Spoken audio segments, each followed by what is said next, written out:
L'Assomption de la Vierge Marie. Marie demeura avec Élisabeth environ 3 mois. Pour la fête de l'Assomption de Marie, la liturgie nous présente l'évangile de la visitation de Marie à sa cousine Élisabeth. Il nous faut découvrir le lien étroit qui existe entre ces deux événements qui ne font qu'un.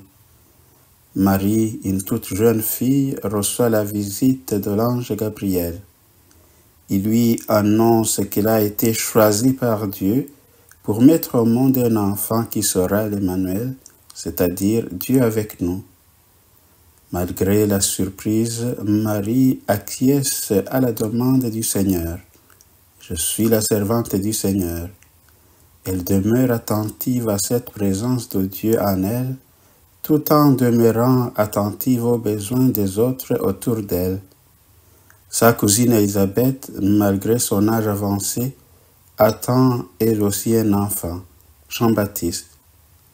Marie court pour se mettre à son service. Cette visite durera 3 mois, le temps de permettre à la maman de reprendre son souffle et à l'enfant de prendre des forces. Marie sait qu'en servant les autres, elle sert aussi son Dieu présent en elle. Elle demeurera dans cette disposition durant toute sa vie, ce qui fait d'elle la servante par excellence. Habitée totalement par son Dieu, elle sera déclarée bien plus tard immaculée dans la conception de son Fils.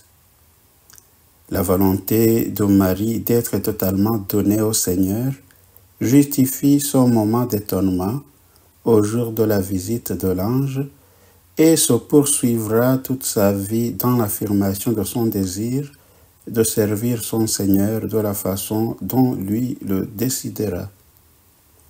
Ce désir permanent passera par l'inquiétude et le doute de Joseph, par le voyage à Bethléem et à la naissance dans l'humilité de la crèche, par la présentation au temple et l'émerveillement de Zacharie, par le pèlerinage à Jérusalem et la disparition de l'enfant pendant 3 jours. Autant d'événements qui nous permettent de voir en Marie celle qui fut entièrement la servante du Seigneur. Qu'il me soit fait selon ta parole. Elle l'a dit à l'ange et toute sa vie durant, elle ne sera que cela, jusqu'au pied de la croix. Elle verra son Fils tant aimé à la merci de la méchanceté des hommes.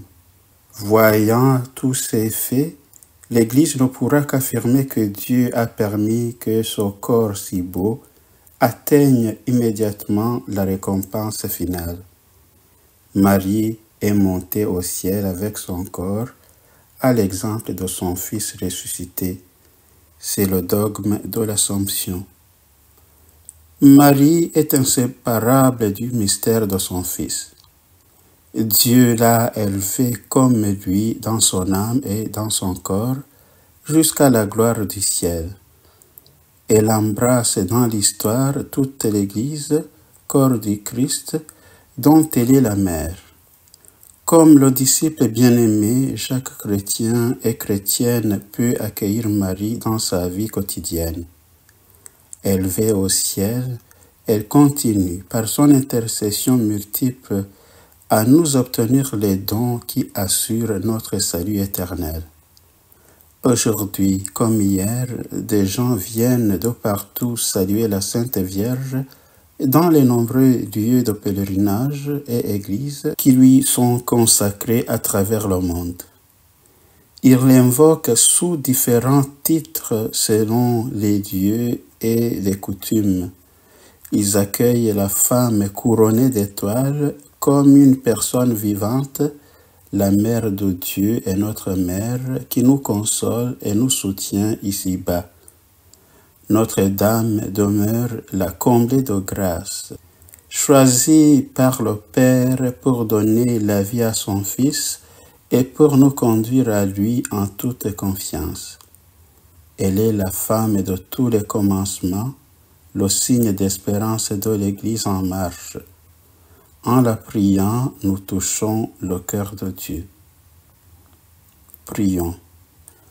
Ô femme vêtue de soleil dans le ciel en fête, si près de nous, au plein silence de notre quête de joie, nous te saluons dans la gloire de la Trinité.